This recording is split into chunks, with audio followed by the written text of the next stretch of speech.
पुंडलिक वरदे हरिविठ्ठल श्री ज्ञानदेव तुकाराम. गोपाल कृष्ण भगवान की जय. माऊली ज्ञानेश्वर महाराज की जय. जगद्गुरु तुकाराम महाराज की जय. दुरिताचे तिमिर जाओ, विश्व स्वधर्म सूर्य पाहो, जो जे वांछील तो ते लाहो, प्राणी जात. ग्रंथराज ज्ञानेश्वरी अध्याय क्रमांक 18.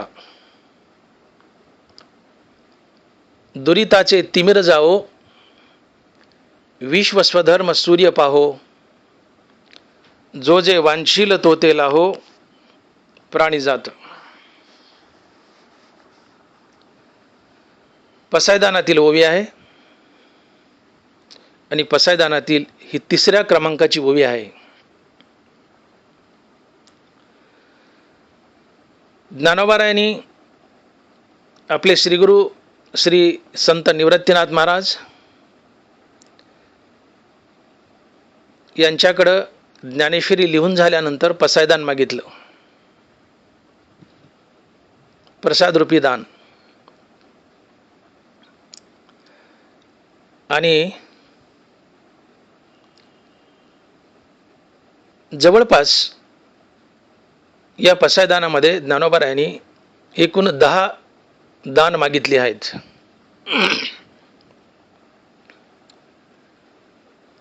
या 10 दानापैकी 3 दान या 3ऱ्या ओळीमध्ये आलेत. दुरिताचे तिमिर जाओ हे एक दान, विश्व स्वधर्म सूर्य पाहो हे दुसरं दान, आणि जो जे वांछील तो ते लाहो हे 3रं दान.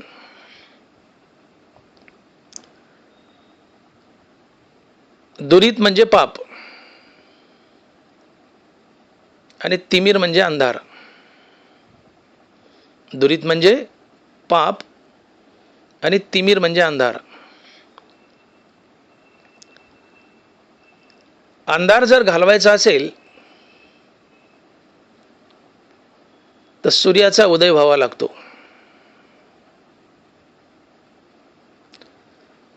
सूर्य उगवला की अंधार निघून जातो. तसं मनुष्य जीवनात स्वधर्म पालनाचा सूर्य जर उगवला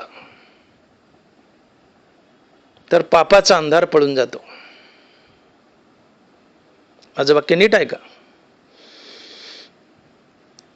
सूर्य उगवला की अंधार पळून जातो. तसं स्वधर्म पालनाचा सूर्य जर मनुष्य जीवनात उगवला तर मनुष्य जीवनातील पाप पळून जातं. त्याच्या जीवनात पापाचा जन्म होत नाही.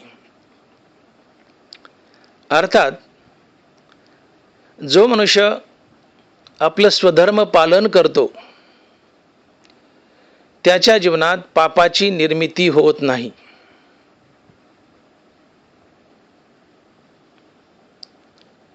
आणि याला ज्ञानोबा म्हणतात की दुरिताचे तिमिर जाओ, विश्व स्वधर्म सूर्य पाहो. ओबीच्या विस्तारात शिरण्या अगोदर हा स्वधर्म म्हणजे काय सविस्तरपणे पाहावा लागेल.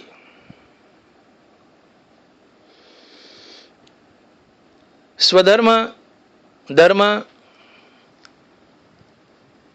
हे शब्द आमच्या कानावर पडले की आमच्या डोळ्यापुढं जाती जमाती येतात. हिंदू म्हणजे धर्म, शीख म्हणजे धर्म, ख्रिश्चन म्हणजे धर्म. या जाती जमाती म्हणजे धर्म नव्हे.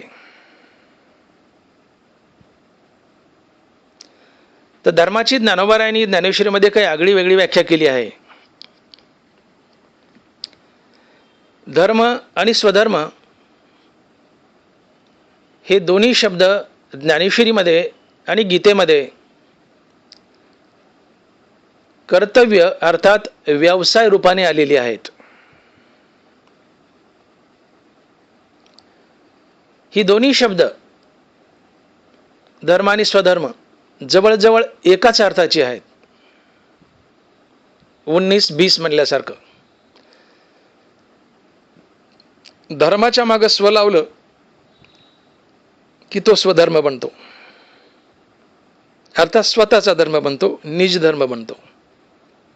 म्हणून धर्म, स्वधर्म, निज धर्म हे जवळजवळ नवे नवे एकाच अर्थाचे शब्द आहेत. ओके, नकळत अंतर किंवा एकाच अर्थाचे शब्द आहेत असं म्हटलं तरी चालतं. धर्म आणि स्वधर्म एकाच अर्थाचे शब्द आहेत. धर्म हा शब्द प्रामुख्याने कर्तव्य व आपल्या अंगी असलेले सद्गुण आणि सदाचार यासाठी वापरला जातो. धर्म हा शब्द प्रामुख्याने कर्तव्य आणि आपल्या अंगी असलेले सद्गुण आणि सदाचार यासाठी वापरला जातो. आणि स्वधर्म हा शब्द आपल्या वाट्याला आलेला व्यवसाय भगवंताची पूजा म्हणून करणं आणि वर्ण आश्रमानुसार जी काय आश्रमाची कर्म आहेत ती आपण व्यवस्थितरित्या पार पाडणं यासाठी स्वधर्म शब्द येतो. म्हणून धर्म आणि स्वधर्म एकत्रित केले तर स्वधर्म म्हणजे आपली विविध कर्मे, आपली विविध कर्तव्ये, आपल्या अंगी असलेले सद्गुण आणि सदाचार, आपल्या वाट्याला आलेला व्यवसाय आणि आश्रमाची कर्मे म्हणजे स्वधर्म होय. अशी अतिशय मोठी आणि व्यापक व्याख्या ज्ञानोबा ज्ञानेश्वरीमध्ये स्वधर्माची करतायत. स्वधर्म म्हणजे आपली विविध कर्तव्य, आपल्या अंगी असलेले सद्गुण व सदाचार, आपल्या वाट्याला आलेला व्यवसाय आणि आश्रमानुसार आपली कर्म किंवा कर्तव्य या सर्व गोष्टी मिळून स्वधर्म बनतो. याला स्वधर्म म्हणतात.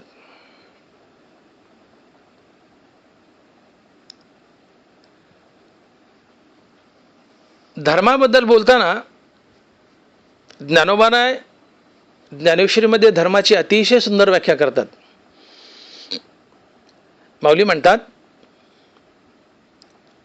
एत वडील जे जे करीती तया नाव धर्मो ठेविती आणि तेच एर अनुष्ठिती सामान्य सकळ.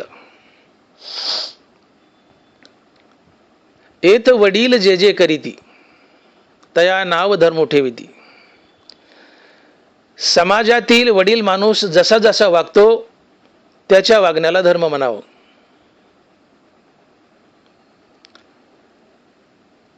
आता वडील जसा वागतो त्याच्या वागण्याला धर्म म्हणावं तर वडील कुणाला म्हणावं हा प्रश्न पडतो. याचंही उत्तर ज्ञानोबा ज्ञानेश्वरीत देत आहेत. ज्ञानोबा वडिलाची व्याख्या सांगतायत. माऊली लिहित आहेत, श्रुती स्मृतीचे अर्थ आपणची होनी मूर्त अनुष्ठाने जगा देत वडील जे जे. जो मनुष्य वेदासारखं वागतो आणि वेदाचा धडा समाजाला देतो त्याला वडील म्हणतात.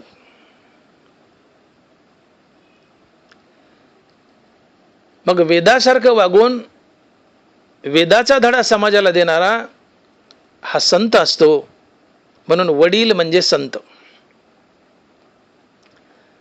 आणि म्हणून ज्ञानोबा म्हणतात की जयाचे बिसाट शब्द सुखे मनो येती वेद तरी ते सदेह सचिदानंद कान व्हावे.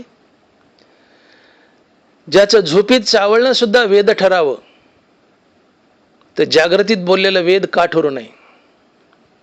तात्पर्य, संत जर झोपीत चावळले तर तो वेद ठरतो तर जागा असताना ते जे बोलतील तो वेद ठरेलच ठरेल.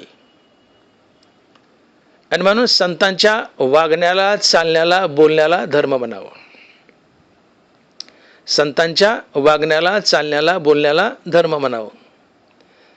आता पुढचा प्रश्न असा उभा राहतो की संत कसे वागतात. संतांच्या वागण्याला जर धर्म म्हणावं तर संत कसे वागतात हा प्रश्न उभा राहतो. याचंही उत्तर ज्ञानोबा ज्ञानेश्वर देत आहेत. ज्ञानोबा म्हणतात, जया भक्तीची येतुली प्राप्ती, जे कैवल्या ते पुरवते सरमणती, जयाचे लिले माझी नीती जियाली दिसे. जयाचे लिले माझी नीती जियाली दिसे. जयाचे बोलू धर्मोजिये, दिठी महासिद्धी ते विये, स्वर्ग सुखादी ये खेळू जयाचा. जयाचे बोलू धर्मोजिये, ज्यांच्या सहज बोलण्यातून धर्म जगत असतो. संताच्या तोंडातून वाक्य निघालं की तो वेद असतो, तो धर्म असतो. संत बोलतील तोच वेद, संत बोलतील तोच धर्म. संतांच्या सहज बोलण्यातून धर्म जगत असतो. जया भक्तीची येतुली प्राप्ती, जे कैवल्या ते पुरवते सरमणती, जयाचे लिले माझी नीती जी आली दिसे. जयाचे लिले माझी नीती जी आली दिसे. संतांचं वागणं म्हणजे मूर्तिमंत नीती, रीती, माणुसकी, इमानदारी, सत्य, अहिंसा, प्रेम, जिव्हाळा, परोपकार, सहानुभूती, पवित्रता, निस्वार्थ, सेवाभाव, दयाभाव, ही सर्व सद्गुण म्हणजे संतांचं वागणं. आणि या सर्व सद्गुणाच्या समुदायासच धर्म असे म्हणतात. आणि म्हणून नीती म्हणजेच धर्म, रीती म्हणजे धर्म, माणुसकी म्हणजे धर्म, इमानदारी म्हणजे धर्म, सत्य म्हणजे धर्म, अहिंसा म्हणजे धर्म, प्रेम म्हणजे धर्म, परोपकार म्हणजे धर्म, दयाभाव म्हणजे धर्म, पवित्रता म्हणजे धर्म, निस्वार्थता म्हणजे धर्म, सहानुभूती म्हणजे धर्म, जिव्हाळा म्हणजे धर्म. या सर्व सद्गुणांच्या समुदायाला धर्म असं म्हणावं. आणि यालाच स्वधर्मही म्हणावं, कारण धर्म आणि स्वधर्म एकच असतात. म्हणून संत जसे जसे वागतील त्यांच्या वागण्याला धर्म म्हणावं. तर संत कसे वागतात की संतांचं वागणं म्हणजे नीती, रीती, माणुसकी, इमानदारी, सत्य, अहिंसा, प्रेम, जिव्हाळा, परोपकार, सहानुभूती, दयाभाव, सेवाभाव, पवित्रता, निस्वार्थता, या सर्व सद्गुणांचा समुदाय म्हणजे संतांचं वागणं. आणि या सर्व सद्गुणाच्या समुदायासच धर्म असे म्हणतात. तुकोबाराय तर सरळ बोलले की सत्य तोची धर्म, असत्य ते कर्म. तुकोबाराय सत्यालाच धर्म म्हणतात, सत्य तोची धर्म. म्हणून संतांचं वागणं म्हणजे नीती, रीती, माणुसकी, इमानदारी, सत्य, अहिंसा, प्रेम, जिव्हाळा, या सद्गुणाचा समुदाय म्हणजे संतांचं वागणं. आणि या संतांच्या वागण्याला किंवा या सद्गुणाला धर्म म्हणावं.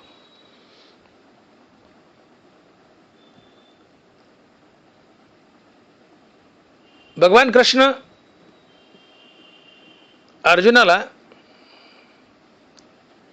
गीता सांगत होते.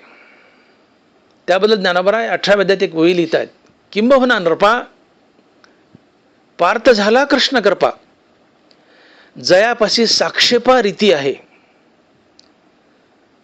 अर्जुनावर भगवान कृष्णाची कृपा झाली याचं प्रमुख कारण काय ज्ञानोबराय सांगतात की जयापाशी साक्षेपा रीती आहे. अर्जुनापाशी रीत होती, अर्जुन रीतीने वागत होता. आणि म्हणून भगवान कृष्णाची अर्जुनावर कृपा झाली. अर्थात रीतीनं वागणं हाच धर्म ठरतो. बघा वेदाची धर्माची किती सोपी व्याख्या केली ज्ञानोबारायांनी. माणसानं माणसासोबत रीतीनं वागणं हाच धर्म, आणि माणसाने माणसासोबत गैररीतीने वागणं हाच अधर्म. अर्जुन रीतीने वागतो आणि म्हणून भगवान कृष्णाची अर्जुनावर कृपा झाली. आणि म्हणून रीतीने वागणं हाच धर्म आहे, सत्य हाच धर्म आहे. नीती हाच धर्म आहे, माणुसकी हाच धर्म, परोपकार हाच धर्म आहे, इमानदारी हाच धर्म, सहानुभूती हाच धर्म आहे, सत्य हाच धर्म आहे, अहिंसा हाच धर्म आहे, प्रेम हाच धर्म आहे, परोपकार हाच धर्म आहे, दयाभाव हाच धर्म आहे, पवित्रता हाच धर्म आहे, निस्वार्थता हाच धर्म आहे, सेवाभाव हाच धर्म आहे, दयाभाव हाच धर्म आहे. हे सर्व सद्गुण आहेत आणि या सर्व सद्गुणाच्या समुदायाला धर्म म्हणावं किंवा स्वधर्म म्हणावं. म्हणून सद्गुण आणि सदाचार याला धर्म म्हणतात. आपल्या अंगी असलेले सद्गुण आणि सदाचार याला धर्म म्हणावं. धर्म म्हणजे जातीपाती नव्हे, धर्म म्हणजे आपल्या अंगी असलेले सद्गुण आणि सदाचार. वेदानं श्रुतीनं असं म्हटलंय की विहित कर्मजन्यो धर्म, हा विहित कर्मातून जो जन्माला येतो तो धर्म असतो. विहित कर्मातून जो जन्माला येतो तो धर्म असतो. आता विहित कर्म म्हणजे काय की समाजाच्या हिताची जी कर्म आहेत त्याला विहित कर्म म्हणतात. मग समाजाच्या हिताची कर्म म्हणजे अर्थातच चांगली कर्म, चांगली कर्म म्हणजे सद्गुण सदाचार. म्हणून सद्गुणाला धर्म म्हणावं, सदाचाराला धर्म म्हणावं. सद्गुण हाच धर्म, सदाचार हाच धर्म. माणसाच्या वाटेला आलेली कर्तव्य हाही धर्म असतो. आईवडिलाची सेवा करणं हे मुलाचं कर्तव्य आहे. ज्या समाजात आम्ही जन्मलो त्या समाजाचे आमच्यावर काही उपकार असतात, त्या समाजाचं ऋण फेडण्यासाठी आम्ही समाजाची सेवा करणं, समाजाला मदत करणं हे आमचं कर्तव्य असतंय. ताणलेल्याला पाणी देणं, भुकेलेला अन्न देणं हे आमचं कर्तव्य असतंय. अशी अनेक उदाहरणं देता येतील. या सर्व कर्तव्यालाही धर्म म्हणतात. आता आईवडिलाची सेवा करणं, ताणलेल्याला पाणी देणं, भुकेलेला अन्न देणं ही सेवा आहे, अर्थात ही चांगली कर्मे आहेत. मग चांगली कर्मे म्हणजेच मनुष्याच्या अंगी असलेले सद्गुण. पर्यायाने सद्गुणाला धर्म म्हणावं, सदाचाराला धर्म म्हणावं. आईवडिलाची सेवा करणं हा सद्गुण आहे, हा सदाचार आहे. भुकेलेला अन्न देणं, ताणलेल्याला पाणी देणं हा सद्गुण आहे, हा सदाचार आहे. ही जरी कर्तव्य असली तर ही सद्गुणच आहेत, सदाचारच आहे. म्हणून शेवटी आम्ही तिथंच येतो की सद्गुणाला धर्म म्हणावं, सदाचाराला धर्म म्हणावं. म्हणून नीती, रीती, माणुसकी, इमानदारी, सत्य, अहिंसा, प्रेम, जिव्हाळा, सदाचार, दयाभाव, प्रेमभाव, पवित्रता, निस्वार्थता या सर्व सद्गुणांचा समुदाय म्हणजे धर्म. या सर्व सद्गुणांचा समुदाय म्हणजे धर्म. अर्थात सद्गुण, मनुष्याच्या अंगी असलेले सद्गुण आणि सदाचार म्हणजेच धर्म, म्हणजेच धर्म. सद्गुणाला आणि सदाचारालाच धर्म म्हणावं. ही ज्ञानोबा धर्माची ज्ञानेश्वरीमध्ये केलेली व्याख्या आहे. आपण थोडक्यात धर्म पाहिला, आता थोडक्यात स्वधर्माची व्याख्या पाहू. हे दोन्ही एकाच अर्थाचे शब्द आहेत, पण तरी मुंगीच्या पायात का फरक आहे म्हणून थोडेसे वेगळे वेगळे फोडून पाहून पुन्हा एकत्र करू. आपण धर्म पाहिला, आता स्वधर्म पाहू. स्वधर्म म्हणजे काय तर ज्ञानोबा ज्ञानेश्वरीमध्ये स्वधर्माची व्याख्या सांगतायत. माऊली बोलतायत, तुम्हा वर्ण विशेष वशे आम्ही हा स्वधर्माची विहिला असे, या ते उपासा मग अपेसे कामपूर्ती. तुम्हा वर्ण विशेष वशे आम्ही हा स्वधर्माची विहिला असे. तुम्ही ज्या वर्णात जन्म घेतला त्या वर्णाचं काम हाच तुमचा स्वधर्म. ही ज्ञानेश्वरी सुचवते, हे ज्ञानोबा सुचवतात. स्वधर्माची व्याख्या हे गीता सुचवते. तुम्हा वर्ण विशेष वशे आम्ही स्वधर्माची विहिला असे, या ते उपासा मग अपेसे कामपूर्ती. ज्या वर्णात आम्ही जन्म घेतला त्या वर्णानुसार आमचा धर्म ठरतो. ज्या वर्णात धर्म घेतला त्या वर्णाची कर्मे, हाच आमचा स्वधर्म.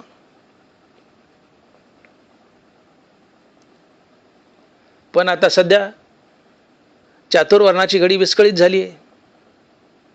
कुणी काही व्यवसाय करू लागले.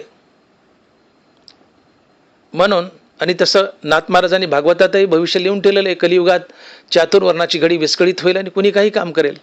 तुकोबाराने गाथेत लिहून ठेवलंय, चातुर्वर्णाची घडी विस्कळीत होईल. आणि ती झाली आहे.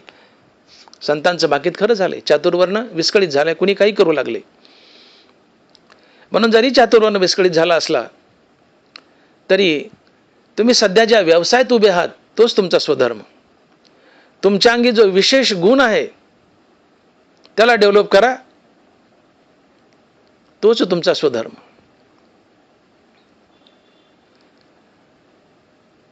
चातुर्वर्ण तसा अतिशय फायद्याचा होता, आम्ही जर बारकाईने लक्ष दिलं तर. चातुर्वर्णामुळे तुम्हा आम्हाला रेडीमेड व्यवसाय मिळत होता. मुलाचं काम बाप करू लागला, मुलाला रेडीमेड व्यवसाय मिळाला, मुलावर बेकारी येत नाही. बाप शेती करतो, मुलगाही शेती करू लागला, मुलावर बेकारी येत नाही, रेडीमेड व्यवसाय मिळतो. बाप ज्या व्यवसायात उभा आहे तो व्यवसाय मुलाला हँडओव्हर करावा, मुलाची बेकारी संपली. आज आपल्या देशात आणि जगातही 50% लोक बेकार आहेत. 50%, अधिक असतील पण किमान 50% बेकार आहेत. आणि यांना सुशिक्षित बेकार म्हणतात. एकीकडे सुशिक्षित म्हणायचं आणि एकीकडे बेकारही म्हणायचं. सुशिक्षित आहे तर बेकार कसा? सुशिक्षित आहे तर बेकार कसा? ही वेळ का आली? काही मुलं चांगलं शिकतात, पण बरीचशी बहुतांशी मुलं रडत पडत बळत 12वी पर्यंत शिकतात आणि 12वी झाली की त्यांना वाटतं आता आम्ही फार मोठं शिक्षण घेतलंय आणि आम्ही नोकरीशिवाय दुसरं काही करणार नाही, आम्हाला नोकरी हवी आहे. शेती करणं त्यांना खालच्या दर्जाचं वाटतं. बापाची 10-15 एकर बागायती शेती असते, पण मुलगा 12वी पास असतो, पुढे काही थोडंफार शिक्षण घेतलं असतं, तो नोकरीसाठी दनादन शेती विकतो, लाखो करोड रुपये देतो, पण नोकरी शोधतो.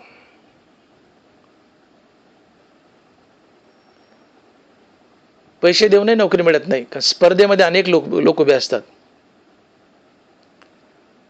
सगळ्यांनाच नोकरी हवी, सगळे शेती विकतील किंवा घरात असलेला बापाचा पैसा असतो तो पैसा घेऊन उभे राहतील. जागा असतात 10, उभे असतात 500, उभे असतात 1000, सगळेच पैसे घेऊन उभे असतात. सगळ्यांना नोकऱ्या मिळतात का? पैसा देऊनही नोकरी मिळत नाही. आणि मग हे सुशिक्षित बेकार म्हणून फिरतात. मग यांनी जर बापाचा व्यवसाय शेती पुढे कंटिन्यू केलं तर काय बिघडेल? बेकार येईल का माणसावर? समाजात एकही बेकार राहणार नाही. बापाचा व्यवसाय मुलांना आपल्या स्वतःकडे हँडओव्हर करून घ्यावा, बेकारी जगात राहणारच नाही. पण असं होत नाही. आणि चातुर्वर्णामुळे हेच घडत होतं की बापाचा व्यवसाय मुलाला गेला, मुलाला काम मिळालं, मुलगा बेकार नाहीच आहे. पण आज मुलगा बापाचा व्यवसाय करत नाही. आज 10-10, 15-15 एकर शेती आहे बापाकडे आणि मुलाला नोकरी नाही, तर मुलगा खुशाल मोटरसायकल घेऊन फिरतो, घरात बसतो, इकडं तिकडं फिरतो, पण शेतात जात नाही, शेती करत नाही, नोकरीची वाट पाहतो आणि स्वतःला बेकार म्हणतो. अशीच परिस्थिती राहिली तर काही दिवसानं शेती करणारा माणूसच राहणार नाही, शेती करणारा माणूस मिळणारच नाही. सगळेजण म्हणतील आम्ही शिकलोय आणि आम्ही शिकल्यावर शेती करावी का? नाही, आम्हाला नोकरी पाहिजे. शेती करणारा माणूसच मिळणार नाही. सरकारला कायदा करावा लागेल की प्रत्येक बापाने आपला एक मुलगा शेतीसाठी राखून ठेवावा, एकाला नोकरी द्यावी. कदाचित कायदा करण्याची पाळी येईल. शेती पडीक पडेल आणि शेती नाही पिकली तर खायचं काय? आणि म्हणून चातुर्वर्णामुळं मुलांना रेडीमेड व्यवसाय मिळत होता आणि बेकारी समाजात नांदत नव्हती आणि मुलं लवकर कामाला लागत होती. पण असो, हा विषय आज आपल्या चर्चेचा नाही. तर ज्ञानेश्वरी जी स्वधर्माची व्याख्या सुचवते ती वर्णानुसार आपल्या वाट्याला आलेला व्यवसाय म्हणजे स्वधर्म. मी ज्ञानोबाची ओवी सांगून बोलते, तुम्हा वर्ण विशेष वशे आम्ही स्वधर्माची विहिला असे, या ते उपासा मगा पेसे कामपूर्ती. 50 मुलं चावडीवर किंवा मंदिरापुढे किंवा चौकात उभे असतात आणि एकमेकाला म्हणतात, 50 तर नाही बांड मुलं, अरे गडीच मिळणार आहे, आज शेतात काम करायला गडीच मिळणार आहे. प्रत्येक जण एकमेकाला म्हणतो, हे तरणे बांडपूर आहेत की अरे गडीच मिळणार आहे. तुम्ही काय बायका आहेत का? तुम्ही काय बायका आहेत का? अरे तुम्ही गडी आहेत ना, तुम्ही काम करा ना, गडीच मिळणार आहे. एकमेकाला म्हणतात, अरे बाबा तुम्ही काय बायका आहेत का? तुम्ही काय बांगड्या भरल्या का? तुम्ही काम करा ना. पण नाही, हे बेकार फिरतील पण शेतात काम करायचे नाही. यामुळे बेकारी आली. सरकार सगळ्यांना नोकऱ्या कसे देऊ शकते? इम्पॉसिबल आहे, अशक्य आहे. आणि म्हणून वर्णामुळं ज्या त्या मुलाला रेडीमेड व्यवसाय मिळायचा आणि समाजात बेकारी येत नव्हती, समाजात बेकारी नांदत नव्हती. पण आज मुलगा बापाचा व्यवसाय करत नाही, 10-20 एकर बागायती शेती असूनही करत नाही, पडीक पाडतो, विकतो, एखादी पानटपरी टाकतो, हॉटेल टाकतो, पण शेती करत नाही. आणि म्हणून बेकारी आली. किंबहुना मोकार फिरतो पण शेती करत नाही. अशा प्रकारे नुसती शेतीनेच अनेक उदाहरणं देता येतील की जे बापाचा व्यवसाय पुढे मुलगा कंटिन्यू करू शकतो पण मुलं करत नाहीत आणि समाजात बेकारीची पाळी आली. म्हणून असो, वर्णव्यवस्था आपण घडीभर बाजूला ठेवून देऊयात. वर्णानुसार आपल्या वाटेला कर्म सध्या कोणी करत नाहीये. संतांनी ते भाकीत केलेलं आहे, ते खरं झालंय की चातुर्णाची गडी विस्कळीत होईल कलियुगात, ती झाली आहे. संत विधान खरे झालेत. मग सध्या तुम्ही ज्या व्यवसायात किंवा ज्या नोकरीत, ज्या धंद्यात उभे आहात, तोच तुमचा स्वधर्म, तोच तुमचा स्वधर्म. ज्या व्यवसायात उभे आहात, ज्या नोकरीत उभे आहात, तोच तुमचा स्वधर्म. आणि आश्रमानुसार 4 आश्रम आहेत: ब्रह्मचर्य, गृहस्थ, वानप्रस्थ आणि संन्यास. यापैकी आपल्या वाट्याला आलेली कर्म इमानी इतबारे पार पाडणं हाही स्वधर्म असतो. ही सगळी आश्रम 25-25 वर्षाचे आहेत. ब्रह्मचर्य 25 वर्षापर्यंत ते ब्रह्मचर्य पाळून विद्यार्जन करावं. पुन्हा 25 ते 50 लग्न करून गृहस्थ आश्रमी बनावं, संसार करावा, संतती पैदा करावी, परोपकार करावा, दयाभाव दाखवावा, भुकेलेलं अन्न, ताणलेलं पाणी, समाजाची सेवा, दानधर्म आणि त्यासोबत आपलाही उद्धार, या गोष्टी गृहस्थ आश्रमात 25 ते 50 या वर्षापर्यंत कराव्यात. आता वानप्रस्थ म्हणजे वनात जाणे, संन्यास म्हणजे संन्यास घेणे, या गोष्टी सध्या शक्य नाही आहेत. पण किमान असोनी संसारी जीवे वेगू करी, संसारातच राहा. 50च्या पुढे गेल्यावर नका वनात जाऊ, पण संसार करत करत हरिनाम घ्यायला जिभेला वेग तरी द्या. 70 वर्षात झाले, किमान कमराच्या चाव्या सुनेकडे द्या. एवढं जरी केलं तरी घरात बसल्या बसल्या तुम्ही वानप्रस्थी आहेत असं म्हणता येईल.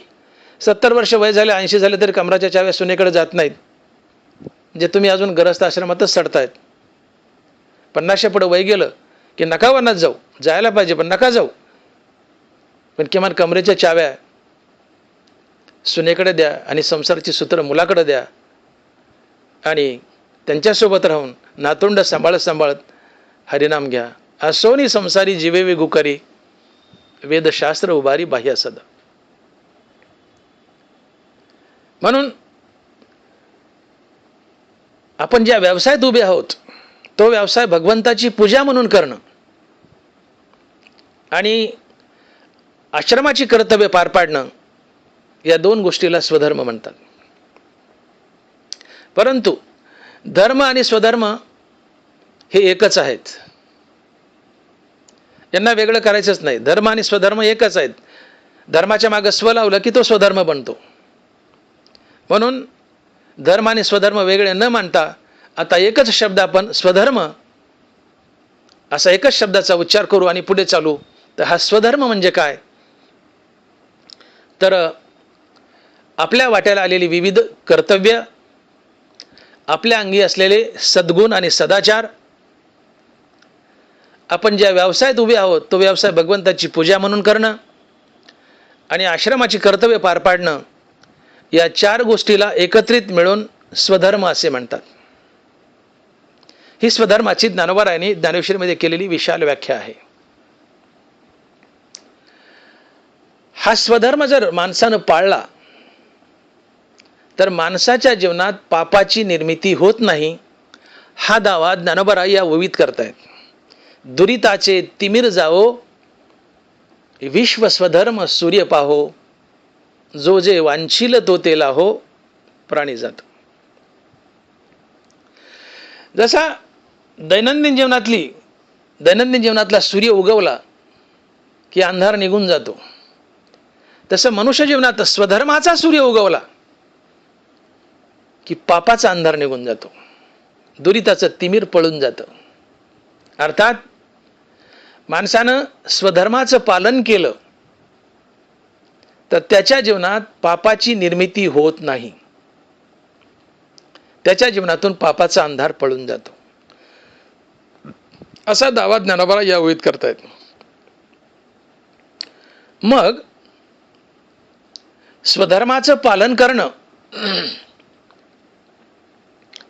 आणि मनुष्य जीवनातून पाप निघून जाणं किंवा पापाची उत्पत्ती न होणं, याचा अर्थार्थी संबंध काय, याचा कार्यकारण भाव काय? जो मनुष्य स्वधर्माचं पालन करतो त्याच्या जीवनात पापाची निर्मिती होत नाही, याचा अर्थार्थी संबंध काय?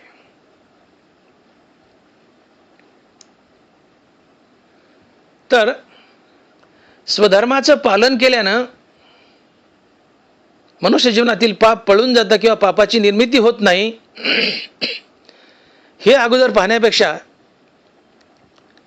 आपण अगोदर जर ही गोष्ट पाहिली की स्वधर्माचं पालन न केल्याने मनुष्य जीवनात पापाची निर्मिती कशी होती, तर पहिल्या प्रश्नाचं उत्तर देणं अधिक सोपं होईल.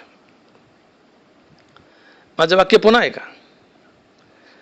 स्वधर्माचं पालन केल्याने मनुष्य जीवनात पापाची निर्मिती होत नाही किंवा मनुष्य जीवनातील पाप पळून जातं.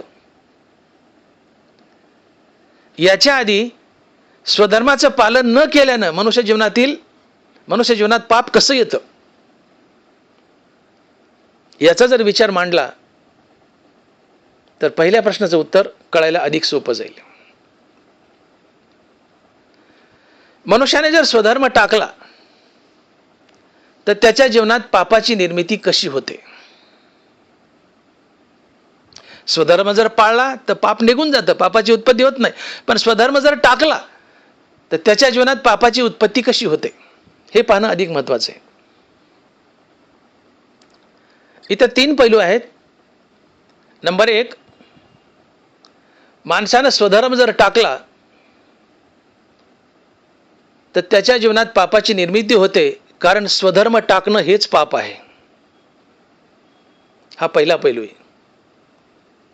स्वधर्म हा माणसाला बंधनकारक आहे, हा शास्त्राचा दंडक आहे. माणसाने आपल्या स्वधर्माचं पालन करावंच. भगवंतांनी अर्जुनाला बजावलंय की या कौरवा भलते झाले अथवा तुझची काही पातले की जगचे जरी बुडाले येत, तरी स्वधर्म एक आहे जो सर्वथा त्याज्य नव्हे, मग तरी जेल काय कृपाळूपणे. स्वधर्म एक आहे जो सर्वथा त्याज्य नव्हे. अरे अर्जुना, कौरव मेले काय किंवा पांडव मेले काय किंवा हे जगच बुडालं काय, तरीही स्वधर्म टाकायचा नसतो.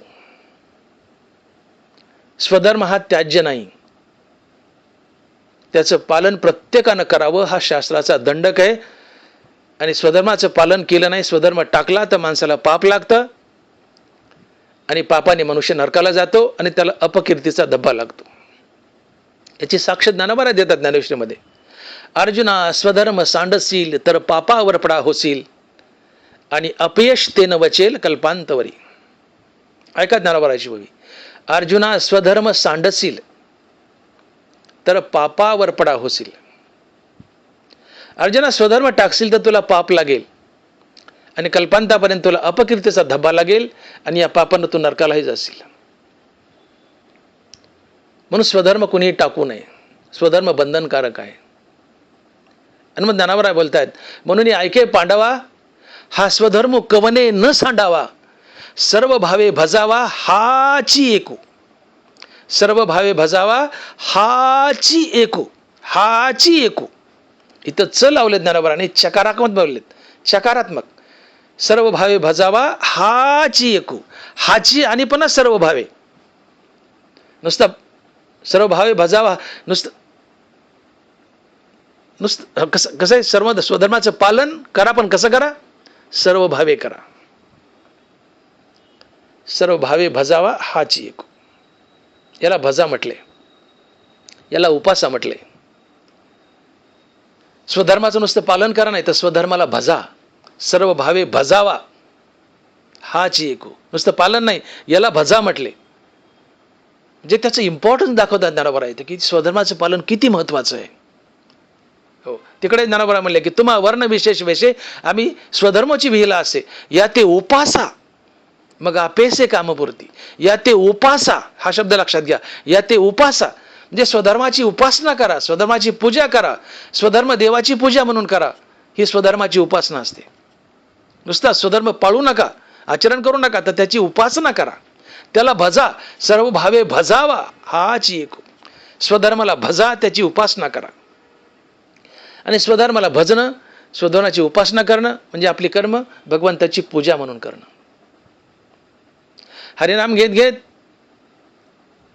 आपलं प्रत्येक कर्म कर्माभिमान व फलेच्छा टाकून, कर्तव्य व प्रभुपूजा समजून, ईश्वराप्रित्यर्थ व ईश्वरार्पण बुद्धीने निष्काम भावनेने करणे म्हणजे स्वकर्माला भजणे, स्वकर्माची उपासना करणे होय. या स्वकर्माला भजा, या स्वकर्माला उपासा, स्वधर्माला भजा. स्वधर्म टाकायचा नसतो. भगवान अर्जुनाला म्हणतात की स्वधर्माची विसरलास तरावेजेने. जो स्वधर्म तारक आहे तोच विसरलास, मग तू तरसील कसा? स्वधर्म टाकला तर पाप लागतं आणि पाप सरळ तुम्हाला नरकाला घेऊन जातं. म्हणून स्वधर्म त्यागायचा नसतो. तुकोबा तर स्पष्ट बोलले, न बांधता स्थिती अंगी कर्म त्यागी लंडतो, तुका म्हणे अधम त्यासी भक्ती दुषी हरीची. तुकोबाराचे चरण आहे का? न बांधता स्थिती अंगी कर्म त्यागी लंडतो, तुका म्हणे अधम त्यासी भक्ती दुषी हरीची. स्थिती म्हणजे आत्मस्थिती. जोपर्यंत आत्मस्वरूपाची ओळख नाही आणि जोपर्यंत वैराग्याची प्राप्ती नाहीये, तोपर्यंत आपल्या वाट्याला आलेलं कर्म कुणीही टाकू नये. आणि वैराग्य प्राप्तीच्या आधी आणि आत्मस्वरूपाची ओळख पटण्याच्या आधी जर कुणी आपलं कर्म टाकलं तर तो लंड आहे, तो पापी म्हणले. तो भक्तीला भूषण नसून भक्तीला दूषण आहे म्हटले. आणि म्हणून आपल्या वाट्याला व्यवसाय, आपला स्वधर्म, आपलं कर्म टाकून मनुष्य नुसतं हरिनाम घेत बसला तर तो मनुष्य भक्तीला भूषण नाही, भक्तीला दूषण आहे म्हटले. तुका म्हणे अधम त्याशी भक्ती दुषी हरीची. दुषी हरीची, तो हरिभक्तीला दूषण आहे, भूषण नाही. म्हणून आपला स्वधर्म पाळत पाळत, आपला व्यवसाय भगवंताची पूजा म्हणून करत करत मुखाने हरिनाम घ्या. ही परिपूर्ण भक्ती असते. नुसतं हरिनामही नको आणि नुसतं कर्मही नको. कर्म अधिक भक्ती, कर्म अधिक हरिनाम बरोबर भक्ती. कर्म अधिक हरिनाम बरोबर भक्ती. पक्षाला उडायला दोन पंख लागतात. एका पंखाने पक्षी उडू शकत नाही. एक पंख छाडला तर पक्षी उडू शकत नाही. पक्षाला गगन भरारी घ्यायची असेल त्याला दोन पंख लागतात, तर तो गगन भरारी घेऊ शकतो. तसं तुम्हाला भक्तीनं उडून पांडुरंग गाठायचा असेल आणि जन्ममरणाच्या फेऱ्यातून बाहेर पडायचं असेल तर तुमच्या भक्तीला दोन पंख हवेत, एक कर्माचं आणि एक नामाचं. तेव्हा तुम्ही या भक्तीच्या साधनाने मदतीने गगन भरारी घेऊन पांडुरंग गाठू शकता. आणि म्हणून नुसतं नामही नको आणि नुसतं कर्मही नको, कर्म अधिक नाम अर्थात निष्काम कर्म अधिक निष्काम हरिनाम बरोबर भक्ती, ही भक्तीची परिपूर्ण व्याख्या आहे. आणि म्हणून जी माणसं स्वधर्म टाकतात, आपल्या वाटेले कर्म टाकतात आणि नुसतं हरिनाम घेत बसतात, तुकोबार आहे, त्यांना लंड म्हणतात, पापी म्हणतात, अधम म्हणतात, तो भक्तीला दूषणे म्हणतात, भूषण नाही. आणि म्हणून असा एकही संत तुम्हाला सापडणार नाही की ज्याने स्वधर्म टाकलाय आणि नुसतं हरिनामाच्या बळावर तो संत झालाय किंवा त्यांनी भगवंताची प्राप्ती करून घेतली.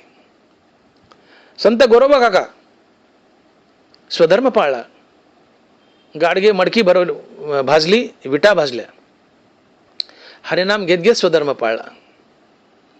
संत चोका महाराज बांधकाम करायचे, भिंती रचायचे, हा स्वधर्म पाळत पाळत हरिनाम घेतलं, संत पदाला पोहोचले. नरारी सोनार दागिने घडत घडत हरिनाम घ्यायचे किंवा हरिनाम घेत घेत दागिने घडायचे, संत पदाला पोहोचले. सावता महाराज मळा करायचे, शेती करायचे, बागायती करायचे, माळवं लावायचे, हरिनाम घेत घेत शेती केली, संत पदाला पोहोचले. सर्वच संतांनी, हो, रोदास महाराज चपला बुटा शिवत शिवत हरिनाम घ्यायचे, संत पदाला पोहोचले. तुकोबार आहे, दुकानदारी केली, व्यवसाय केला, शेती केली, हरिनाम घेत घेत केलं, संत पदाला पोहोचले. असा एकही संत नाही की ज्याने स्वधर्म पाळला नाही आणि नुसतं हरिनाम घेतला आणि संत पदाला पोहोचला नाही. स्वधर्म आणि हरिनाम याची संगती घातली आणि मग ते संत पदाला पोहोचले. कारण त्यांना माहित होतं की स्वधर्म टाकणं पाप आहे आणि स्वधर्म टाकून नुसतं हरिनाम जर घेतलं ते भक्तीला भूषण नसून दूषण आहे आणि देव दुरावतो. आणि स्वधर्म टाकणं हे पाप आहे आणि स्वधर्म टाकलं की पाप लागतं आणि पापाने मनुष्य नरकाला जातो. म्हणून स्वधर्म अधिक हरिनाम अर्थात निष्काम कर्म अधिक निष्काम हरिनाम बरोबर भक्ती, ही भक्तीची परिपूर्ण व्याख्या आहे. मग नुसतं नामही नको, नुसतं कर्मही नको, कर्म अधिक नाम बरोबर भक्ती, ही परिपूर्ण भक्ती आहे. आणि म्हणून ज्ञानोबा बजावतात की जव निरार्थता नाही तव व्यापारू असे पाही, मग संतुष्टीचे ठाई कुंठे सहज. आर्थ म्हणजे इच्छा आणि निरार्थ म्हणजे निरीच्छ अर्थात वैराग्य. जव निरार्थता नाही तव व्यापारू असे पाही, मग संतुष्टीचे ठाई कुंठे सहज. जोपर्यंत वैराग्याची प्राप्ती नाही तोपर्यंत आपल्या वाटेला आलेलं कर्म टाकू नये. टाकलं तर दोष आहे, पाप लागतो, मनुष्य नरकाला जातो. जव आत्मज्ञानाविकी निश्चिती नोहे निकी तव नोहे यागादिकी उदासीना. ज्ञानोबर आहे, जव आत्मज्ञानाविकी निश्चिती नोहे निकी, जोपर्यंत आत्मज्ञानाची प्राप्ती नाही, संत पदाची प्राप्ती नाही, तोपर्यंत आपल्या वाटेला आलेलं कर्म टाकू नये. ते आवडीनं करावं, सायासानं करावं, भगवंताची पूजा म्हणून करावं. आणि म्हणून जोपर्यंत वैराग्याची प्राप्ती नाही, आत्मस्वरूपाची ओळख नाही, अर्थात देवाची भेट नाही, तोपर्यंत आपल्या वाट्याला आलेलं कर्म कुणीही टाकू नये.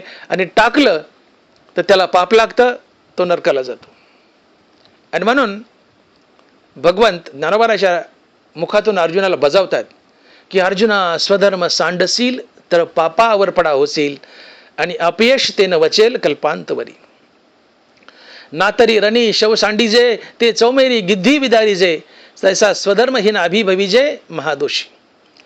रणांगणावर जर प्रेत पडलं तर त्याला जशी चौकडून गिदाड तोडून खातात, अर्जुना स्वधर्म टाकशील वैराग्य प्राप्तीच्या आधी तर तुला दोष तोडून खातील, अर्थात तुला दोष लागतील, तुला पाप लागेल, अपकीर्तीचा धब्बा लागेल आणि पाप तुला सरळ नरकाला घेऊन जाईल. कारण स्वधर्म टाकणं हेच पाप आहे. स्वधर्म सांडशील तर पापावर पडा होशील. आणि म्हणून आपल्या वाट्याला आलेलं कर्म कुणीही टाकायचं नाही. जो आपल्या वाट्याला आलेलं कर्म टाकतो, ज्ञानोबा त्याला चोर म्हणतात, त्याला चोर म्हणतात. स्वधर्म जो सांडील तया ते काळू दंडील आणि चोरू म्हणून हरील सर्वस्व तयाचे. त्रिभुवनाची दुःखे आणि नानाविध पातके दैन्य जात जितुके तेथेची वसे. काय बोलतात ज्ञानोबा आहे की स्वधर्म जो सांडील तया ते काळू दंडील आणि चोरू म्हणून हरविल सर्वस्व तयाचे. जो आपला स्वधर्म टाकतो, आपल्या वाट्याला आलेलं काम करत नाही, त्याला येणारा काळ शासन करतो, ती व्यक्ती चोर असते जो स्वधर्म टाकतो ती. जो आपला स्वधर्म टाकतो ती व्यक्ती चोर असते आणि येणारा काळ त्याला शासन करतो, त्याचं सर्वस्व हिरावून घेतो आणि त्या स्वधर्म टाकणाऱ्या माणसाला एक ना एक दिवस दारिद्र्य येतं, दलिंद्री येते. चोरू म्हणून हरविल सर्वस्व तयाचे. त्याच्यापाशी नाना प्रकारची पातके येतात, रोग येतात, संकट येतात, दुःख येतात आणि दारिद्र्यही येतं. आणि म्हणून सफेद कपडे घालून, बांधावर उभा राहून, खिशात हात घालून नौकराला नुसते आदेशाने ऑर्डर देऊ नका. ए खुरपग, ए उरग, ए दारे धर रे, ए मोटर चालू कर रे. हा दोष आहे, हे पाप आहे. तुम्ही शेतकरी आहात, बागायतदार आहात, काचे कोचे खवा, नाही नांगर हाणायचा, तुम्हाला शारीरिक बळ नाही, दारे तरी धरा, दारे तरी धरा. जनावर सांभाळा, आऊत हाना, नाही नांगर हाकतायत, आऊत हाना. काशा याचा, गवत याचा, गवत उपटा, खुरपा. स्वधर्म बंधनकारक आहे. तुम्ही शेतकरी आहेत, बागायतदार आहेत, तर तुम्ही पांढरे कपडे घालता आणि बांधावर उभा राहता आणि मजुराला, नौकराला आदेश देता. हा दोष, हे पाप आहे. जनावरा म्हणले तू चोर आहेस, तू चोर आहेस. स्वधर्म सांडील तया ते काळू दंडील आणि चोरू म्हणून हरविल सर्वस्व तयाचे. तुला एक ना एक दिवस दारिद्र्य येईल म्हणले. आज बागायतदार, पण काही दिवसांनी तू बेकारी होशील, तुला दारिद्र्य येईल, कारण तू स्वधर्माचा त्याग केलाय, स्वधर्म पाळत नाही. तू तुझ्या वाटेला आलेलं कर्म तू कर. नसता अर्जुन लढाई सोडून चालला होता, अर्जुन लढाई सोडून चालला होता, देव म्हणले असं जा, जायचं तर दुसरा कोणाला मी लढायला लावेल. पण अर्जुनालाच लढायला काय लावलं? कारण अर्जुना, तू जर स्वधर्म टाकशील तर तुला पाप लागेल आणि तू नरकाला जाशील. इथं देवानं अर्जुनाला त्याचं हित दाखवलंय. कारण स्वधर्म टाकणं हे पाप आहे, स्वधर्माचं पालन हे बंधनकारक आहे. आणि म्हणून गीतेचा जन्मच जर कशा करता झाला असेल तर तो दोन गोष्टी करता.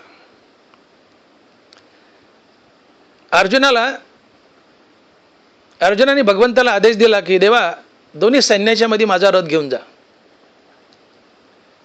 देवानं आपला रथ दोन सैन्याच्या मध्ये नेऊन उभा केलाय आणि अर्जुन रथावरून दोन्ही सैन्याकडे नजर फेकतो आणि पाहतो तो दोन्ही बाजूला आपलेच दिसत आहेत.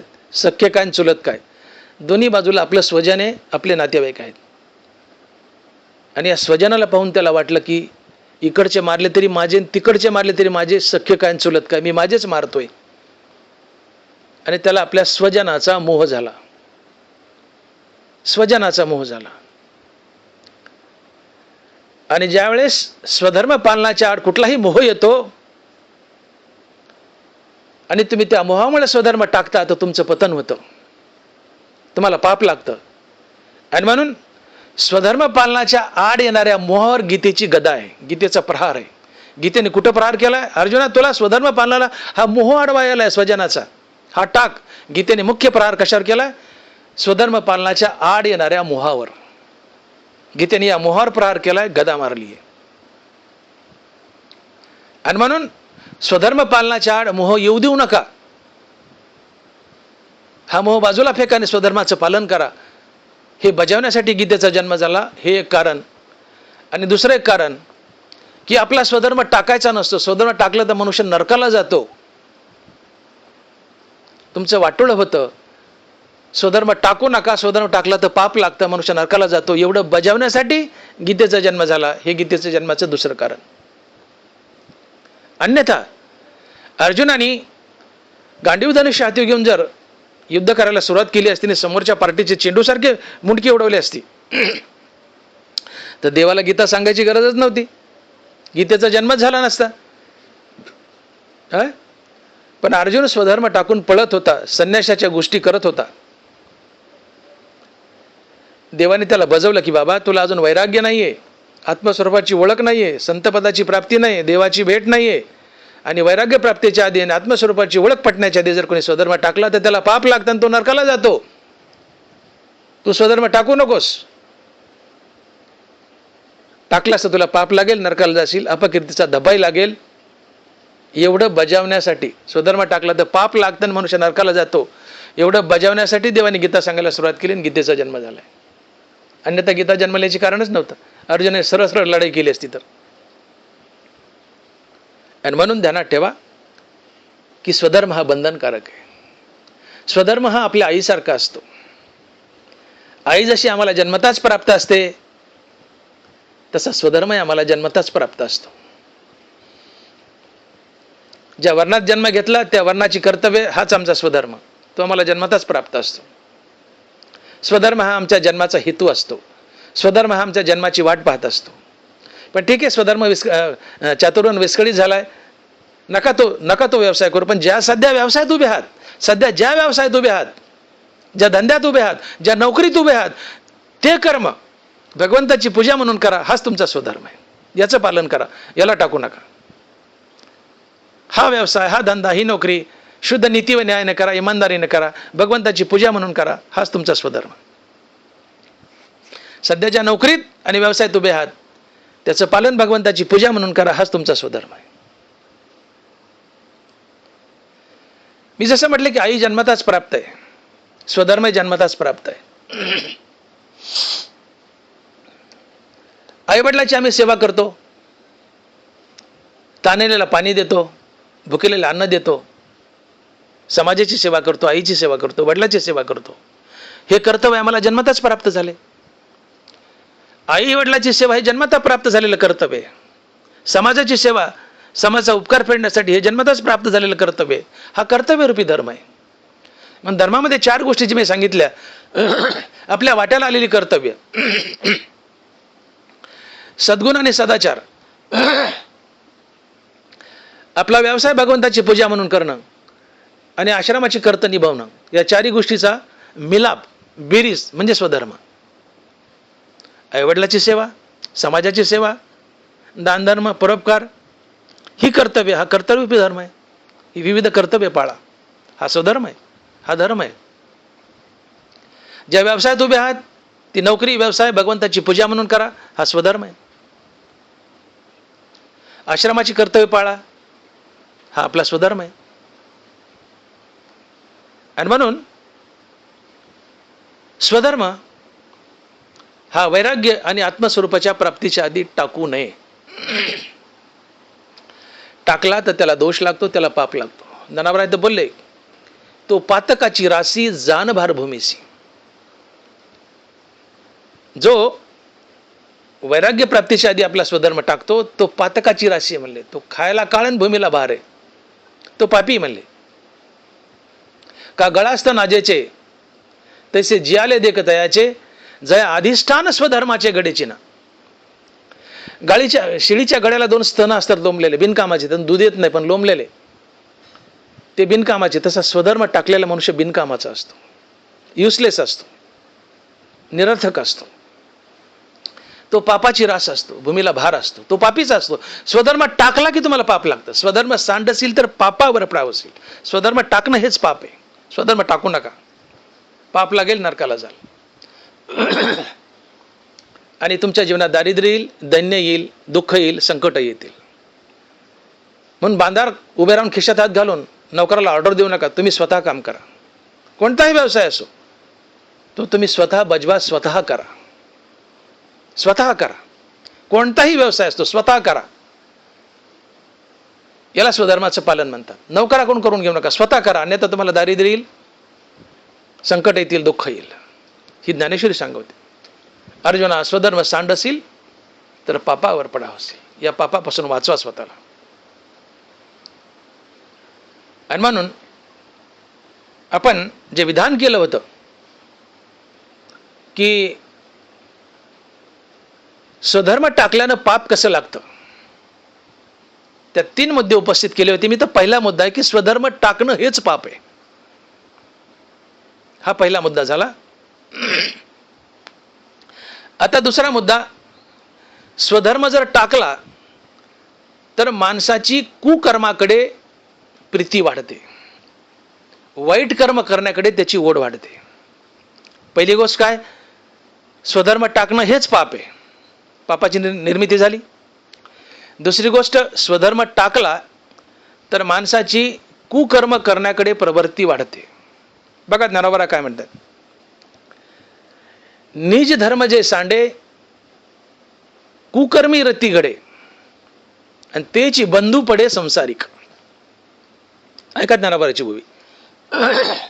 निज धर्म जे सांडे कुकर्मी रती घडे.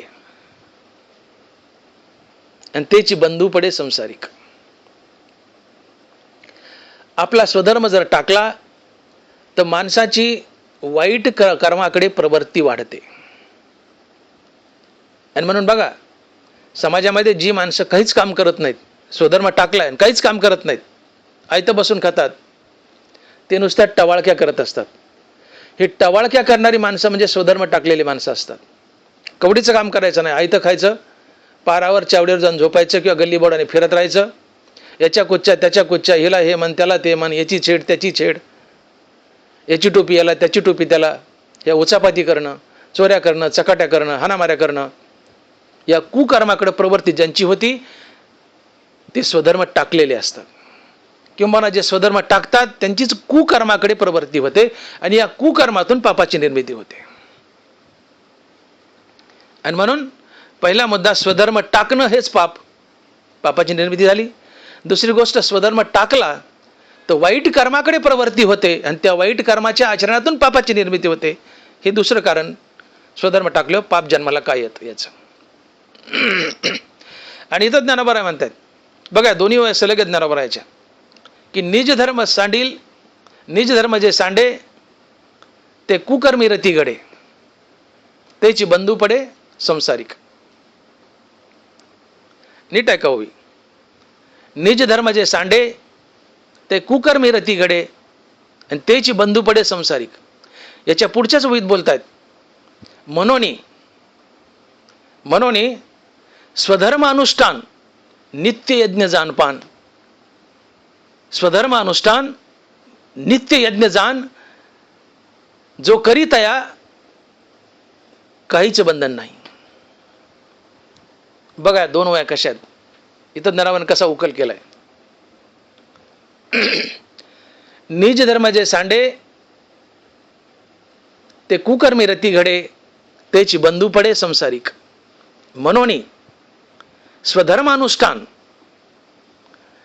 हे अखंड यज्ञ आजन, करीतया बंधन काहीच नाही. स्वधर्म टाकला की कुकर्माकडे रती वाढते, पापाची निर्मिती होते आणि तो जन्म मरणाच्या बंधनात अडकतो, ते पाप फेडण्यासाठी. आणि स्वधर्माचं पालन जर केलं तर हा नित्य यज्ञ आहे म्हणले.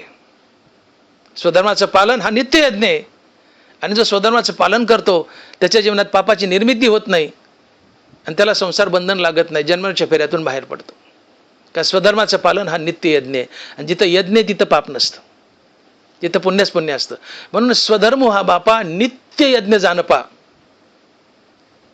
काय म्हटलं ज्ञानोबांनी? स्वधर्म हा बापा नित्य यज्ञ जानपा, म्हणून वर्तत तेथ पापा संचारू नाही. बघा ज्ञानोबाची वही. म्हणून स्वधर्म हा बापा नित्य यज्ञ जानपा, म्हणून वर्तते तेथ पापा संचारू नाही. स्वधर्माचं पालन हा नित्य यज्ञ आहे आणि जिथं यज्ञ आहे तिथं पाप नसतं, तिथं पुण्यच पुण्य असतं. मग स्वधर्माचं पालन हे यज्ञ आहे आणि जिथं यज्ञ तिथं पुण्य आहे. आणि हेच पुण्य भगवंताला अर्पण केलं आणि पाप हातून घडलंच नाही तर हे स्वधर्माचं पालन केलं म्हणजे पापाचा संबंधच नाही. स्वधर्माचं पालन हा नित्य यज्ञ आहे. यज्ञाजवळ पाप येतच नाही, म्हणून पाप संपलंच. आता यज्ञ केल्यामुळं, अर्थात नित्य कर्म केल्यामुळं, स्वधर्म पाळल्यामुळं पुण्याचा जन्म झाला. पण हे पुण्य भगवंताला अर्पण केलं. आपलं केलेलं कर्म ईश्वरार्पण बुद्धीने केलं, ते पुण्य भगवंताला जातं. जीवनात पापही नाही पुण्य नाही, जीवन पाप पुण्य रहित होतं आणि श्रीगुरु तुम्हाला शुद्ध देतो. ज्यावेळेस तुमच्या जीवनात खूप पाप आहे त्यावेळेस तुम्ही नरकाला जाता. ज्यावेळेस तुमच्या जीवनात खूप पुण्य तेव्हा तुम्ही स्वर्गाला जाता. आणि ज्यावेळेस जीवनात पाप पुण्य समान आहे तेव्हा तुम्ही मनुष्य होता. आणि ज्यावेळेस जीवनात पुण्य नाही पापही नाही त्यावेळेस तुम्ही मुक्त होता, संत होता. आणि मग नाथ महाराज भागवतामध्ये म्हणतात की सुकृत दुष्कृत समान समी, तेची पावी जे मनुष्यभूमी, जे पडे विषमी ते स्वर्गग्रामी का नरकी.